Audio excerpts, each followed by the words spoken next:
દીપડો આવે છે, પાછળથી દબોચી લે છે અને ગામ લોકોને મોતને ઘાટ ઉતારી રહ્યો છે। વિઠ્ઠલપુર, રાયડી, પરેડા અને કોદિયા ગામમાં હાલ ફફડાટ ફેલાયો છે। ગીર સોમનાથના તાલાલા અને ગીરગઢડા તાલુકામાં આવેલા આ ચારેય ગામના લોકો પાંદડું હલે તો પણ હવે પરસેવે રેબઝેબ થઈ જાય છે, કારણ કે દીપડાના હુમલામાં આ જિલ્લામાં 7 દિવસમાં 2 લોકોના મોત થઈ ચૂક્યા છે। 4 લોકો દીપડાના હુમલામાં ઘાયલ થયા છે। છેલ્લા 2 દિવસમાં 2 લોકોએ દીપડાના રૂપમાં સામે મોત જોઈ લીધું છે। વાત કરતા કરતા પણ તેઓને કંપારી છૂટી જાય છે। ભાવેશભાઈ મારો દીકરો બરાબર મોટર ત્યાં ચાલુ કરવા જતા ઓરડીમાંથી દીપડો નીકળ્યો એટલે સીધી હલાંગ મારી લીધી ડાયરેક્ટ પકડી લીધો બરાબર।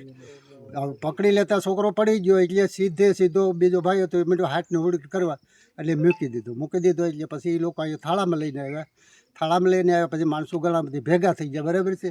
પછી 108માં નાખીને સીધા દવાખાને લઈ ગયા અને હજી અમને એવી બીક છે, જ્યાં સુધી આ દીપડો ન પકડાય ત્યાં સુધી તો અમને બીક જ રહેવાની છે। બસ પહેલાં આવો બનાવ બન્યો તો એક છોકરાને દીપડાએ રંજાડ્યો અને પાછો પ્રમ દિવસ મને માથે સડી ગયો અને પંજો મારી દીધો। એટલે આમાં અમારે બધાને અટાણે બીક છે। વાડીએ નિરણ લેવા કે પાણી વારવા અમારાથી જવાતું નથી।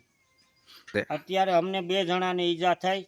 અટાણે માહોલ તો એવો છે કે અમે 7-8 જણા ભેગા જઈએ નિરણ લેવા અને લઈને તરત આવતા રહીએ, વાડીએ અમે જઈ ન થકતા। કોદિયામાં એક આધેડ રાત્રે સૂતા હતા ત્યારે જ આદમખોર દીપડો આવ્યો અને ગળું દબાવીને મારી નાખ્યા। મરનાર છે એ મારો ભાઈ છે, વાઘાભાઈ સાદુલભાઈ। કેવી રીતના હુમલાની ઘટના મને ખાટલે સૂતા હતા ઘેરે ને હુંતા માથે દબી દીધા છે, ગળાનો ભાગ પકડી લીધો છે, ગળાનો ભાગ હા, એને બોલવા ન દીધા। માત્ર ગીર, વિઠ્ઠલપુર અને કોદિયા જ નહીં, રાયડીમાં પણ દીપડાએ દહેશત ફેલાવી રાખી છે।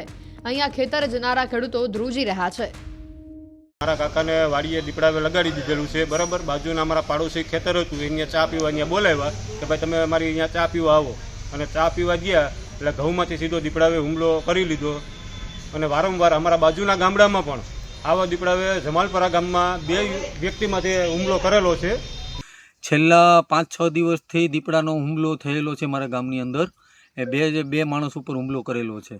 અત્યારે દીપડાને પકડવાની જંગલ ખાતા દ્વારા કોશિશ કરેલી છે, 5 પિંજરા મૂકેલા છે, તો પણ દીપડો પાંજરે આવેલો નથી। ને અમારે અત્યારે પાણી વારવું હોય તો પણ માણસોને બીક લાગે છે, ખેડૂતને નિરણ પૂરો કરવો હોય પણ તો ખેડૂતને બીક લાગે છે।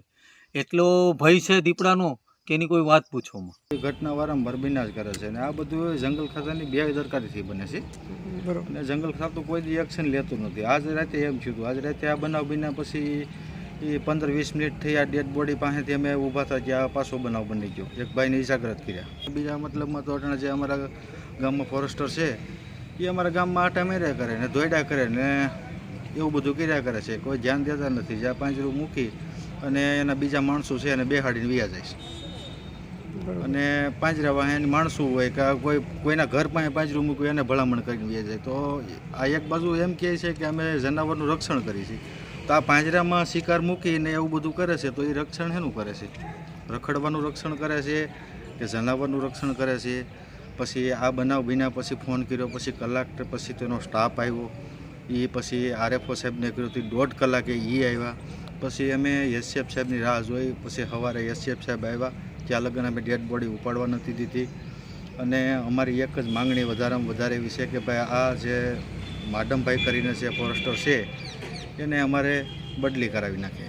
આવો સ્ટાફ અમારે નથી જોતો, કારણ કે આ સ્ટાફના બેદરકારીથી આ બધું વારંવાર બને છે। એને પકડવા માટે અમે અલગ અલગ પ્રયત્નો કરીએ છીએ, નવા અખતરાઓ કરીને, અને એવી મહેનત કરીએ છીએ કે ઝડપ દીપડો પાંજરે પુરાઈ જાય।